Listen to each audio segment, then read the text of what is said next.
Opinions and stories around the game we love, told by your favorite storytellers. Stay up to date with all things cricket. Subscribe to Cricbuzz's YouTube channel and press that bell icon now. Yes, it's Mumbai against Lucknow, and the reason I keep saying Mumbai first is because it's a special day, the birthday for certain Sachin Ramesh Tendulkar. And if there's any day you have to pick up your first win, it's got to be on Sachin's birthday, Shaun Pollock. Yeah, I think Mumbai will be hoping that their luck changes now. That'll be their big thing, and they'll hopefully try and do it on Sachin's birthday. I think that'll be a bit of a celebration before. I'm sure there'll be some cake. I'm not too sure if this tradition still exists, but often there was the cake smeared in the face in the Mumbai team. I don't know if Sachin's allowed to have cake smeared in his face, but I'm sure he'll have a fantastic birthday. But what would really make him happy would be a win. It's desperate times for them.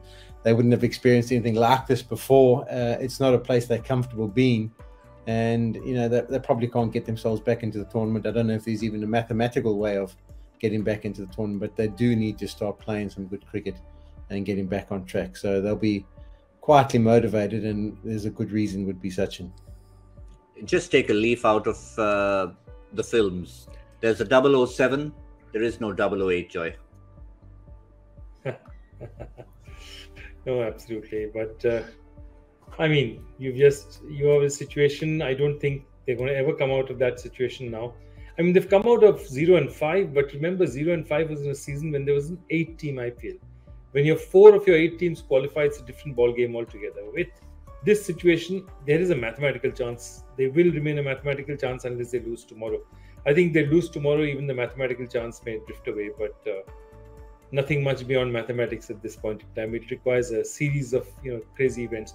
I think Mumbai just has to look at this season and say, even if you're writing it off one match at a time, let's look at the next match and let's start getting guys who are under pressure, give them a bit of a break, let young guys come in and let them try and perform. Let them try and do something new. And I have a suggestion. Why not start with, if it's Sachin Tendulkar's birthday, perhaps, there's a left-arm fast bowler in the Mumbai camp who'd probably do well for them. Apparently, there's a bit of footage out there floating on the internet that he bowled an absolute Jaffa to Ishan Kishan in the net. So, Arjun Tendulkar, Shaun, for a shot. Well, I suppose that would be interesting. He's been in the squad for a few years now, hasn't he? And I suppose if they want to give Sachin a birthday, that would be something special to see his son playing on his birthday.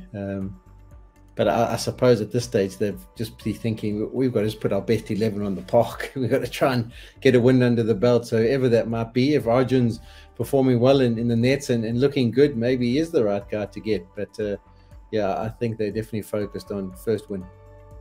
Yeah, but strangely, it's a situation where even though you'd have to agree with Shaun Pollock saying, yeah, best 11 on the park, but because they've got a few problems in the bowling department and because of what an Arjun Tendulkar brings to the table, it wouldn't be the worst scenario in the world. Yeah, that's what I believe. I mean, another left-arm fast bowler, he bowls it very differently from Jaydev. Jaydev tends to sort of bowl the Katori kind of delivery.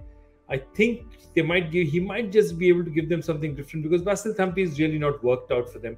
So there may be an option out there. And I really feel, given what's happening out now, Riley Meredith is not, in the match that he's done, he's not given them enough. I would bring back Tim David, just give a little bit more muscle to the batting and see what's happening. Because what's happening is that Bumrah's being left alone up front. There's nobody at the other end putting any pressure. So they can play Bumrah out. Therefore, he's frustrating himself. He's trying shots. Trying balls. He's trying too much with the ball in his hand. And I think all this, is a bit of a problem. So perhaps, getting another left-arm fast bowler may not be such a bad thing. But they have had a few positives, and you've got to keep looking at that. Daniel Sams, after looking like he'd probably not play another game this season, comes back strong and shows that he's stuck in his place. And Shaun, Dewal Brevis. I mean, we were all thinking, yes, under-19 World Cup, well done, young man. But to get in a pressure cooker situation and show that he belongs, that shows he's well beyond his years. Yeah, he did have a good under-19 World Cup, and that was the reason why he got picked. I must admit, I was surprised. I was surprised Mumbai went for him because, it's such a big franchise. It's a team that sets such high standards and has such high expectations that to expect a a young guy who's only played, List A, probably 2 or 3 List A games and maybe 6 or 7 T20s for his province, the Titans. To expect much from him, and particularly at a position like number 3. Number 3 is not like a 6 or 7 where sometimes you can hide and maybe make a 20 of 10 balls and feel like you've done a fantastic job. But I really have been impressed by what I've seen. He's held his nerve. He's shown a lot of confidence, and he's shown a bit of spunk as well. So I've been excited for him. It would have been a big thing for him to go into that setup and work with some of those guys, and he seems to be thriving. So that's good news for Mumbai long term, because they've obviously invested in him now and probably hold on to him for a few years. But also good news from a South African perspective. Yeah, and none of us, if Shaun Pollock didn't expect that, I think none of us, even when he was in the squad, Joy, even expected that he'd get into the 11 and be playing such a key role. So I think Brevis definitely holds his spot, and Daniel Sams probably will as well if he can get Tim David in. We don't know about Arjun Tendulkar, but all in all, it should be an interesting evening there. For Lucknow, Joy, it'll be even more interesting because they'll be looking at Mumbai as this danger. I think everyone who plays Mumbai from now on will not know what to expect, because they'll be thinking, if we are a contender, are they going to be playing party poopers from now on? Yeah, you're absolutely right. But this is a strong Lucknow side, and I think with Chamira starting to bowl well, I think they have a very decent bowling attack now. They have lots of options. They bat deep. They have lots of options.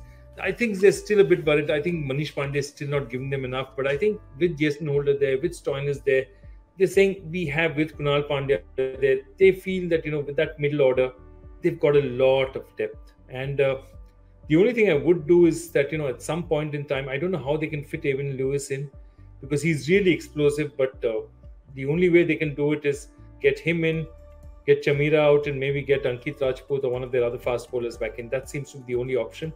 I'd like to see Evan Lewis, because I think he can do some he can be very destructive towards the fag end of this tournament again. And to get him into some sort of form may not be a bad thing at all.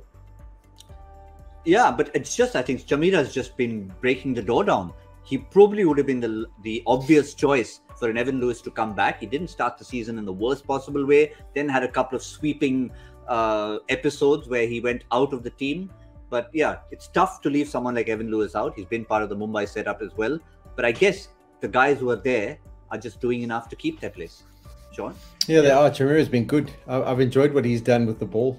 I think the key for them has been the Holder and Stoinis. I think that just gives them the balance. They didn't have that for the first few games. They still managed to go right without him.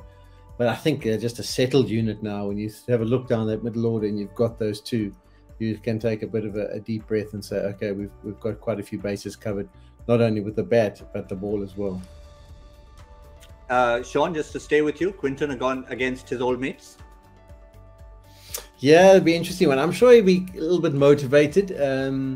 Obviously, he didn't get retained, and they put a lot of faith in Ishan Kishan. So he'll be quietly determined and faced a few of them in the nets. So he'll know what to expect. And it'll be interesting to see how he gets on. He hasn't set the world alight so far in the tournament. Had glimpses of what he can or can't do, but you get the feeling that there's a big one around the corner.